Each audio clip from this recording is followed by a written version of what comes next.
இழப்பு என்பது வாழ்க்கையில் ஒரு கடினமான சோதனை. அன்பான ஒருவரை இழக்கும் துயரம் ஆழ்ந்ததாகவும் நீண்டதாகவும் இருக்கும். இந்த கடினமான சமயங்களில் ஆன்மீக பார்வை நமக்கு ஆறுதலையும் பலத்தையும் அளிக்கிறது. வாழ்வின் நிலையாமையை ஏற்றுக்கொள்ளுங்கள். வாழ்க்கை நிலையற்றது. எல்லாமே ஒரு நாள் மாறும். பிரிவு என்பது இயற்கை. இதை ஏற்றுக்கொள்வது முக்கியம். அவர்களின் வாழ்க்கையை கொண்டாடுங்கள். அவர்களுடன் இருந்த இனிமையான தருணங்கள், செய்த உதவிகள் பற்றி மற்றவர்களிடம் பகிர்ந்து கொள்ளுங்கள். இது அவர்களை நினைவில் வைத்திருக்க உதவும். உங்கள் கடவுள் நம்பிக்கை உங்களுக்கு பலத்தை தரும். இறந்தவர் இப்போது அமைதியான இடத்தில் இருப்பதாக நம்புங்கள். துக்கத்தை வெளிப்படுத்துங்கள். இழப்பால் வரும் துக்கத்தை மறைக்காமல் வெளிப்படுத்துங்கள். அது இயல்பானது. அழவும் கவலைப்படவும் தயங்காதீர்கள். அவர்கள் இறந்துவிட்டாலும் அவர்களின் ஆன்மா எங்கோ இருப்பதாக நம்புங்கள். பிரார்த்தனை, தியானம் மூலம் அவர்களுடன் இணைவு உணர்வை பெற முயற்சிக்கலாம். இது கடினமான நேரம். உங்கள் மனம், உடல் ஆரோக்கியத்தில் கவனம் செலுத்துங்கள். நன்றாக சாப்பிடுங்கள், ஓய்வெடுங்கள்.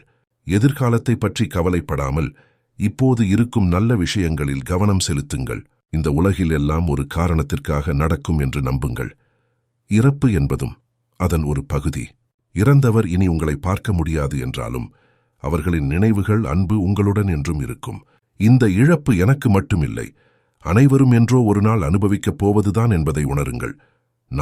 நீங்கள், நம்மை சார்ந்தவர்கள் சாராதவர்கள் யாருக்குமே இந்த உலகத்தில் நிரந்தர இடம் இல்லை என்பதுதான் இயற்கையின் நியதி. இதை ஆழ்மனதில் உணர்ந்துவிட்டால் இந்த நீங்கள் நிகழ்காலத்தில் உங்களுக்கென இருக்கும் கடமையை செய்ய தொடங்கிவிடுவீர்கள். உங்களை தேற்ற உங்களால் மட்டுமே முடியும். இப்போது உங்கள் மனதில் இருக்க வேண்டியது எல்லாம், நமக்கான முடிவு காலம் எப்போது என்று தெரியாது. எந்த கடமையும் மிச்சம் வைக்காமல், யாரையும் காயப்படுத்தி விடாமல் இந்த வாழ்க்கை பயணத்தை இனிதாய் முடித்து செல்வோம் என்பது மட்டுமே. நாம் எல்லோரும் முன்பிறவி கர்மாவை கழிக்கவே இங்கு வந்துள்ளோம். இந்த வாழ்க்கையில் நாம் அனுபவிக்கும் சுகம், துக்கம் எல்லாவற்றிற்கும் ஏதோ ஒரு வகையில் நாம் இணைக்கப்பட்டுள்ளோம்.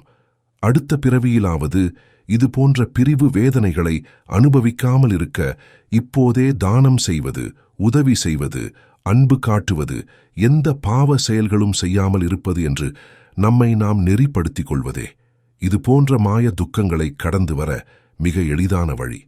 ஒன்றை நினைவில் கொள்ளுங்கள், உங்களை மீறி எதுவும் உங்களை துக்க வலைக்குள் கொண்டு செல்ல முடியாது.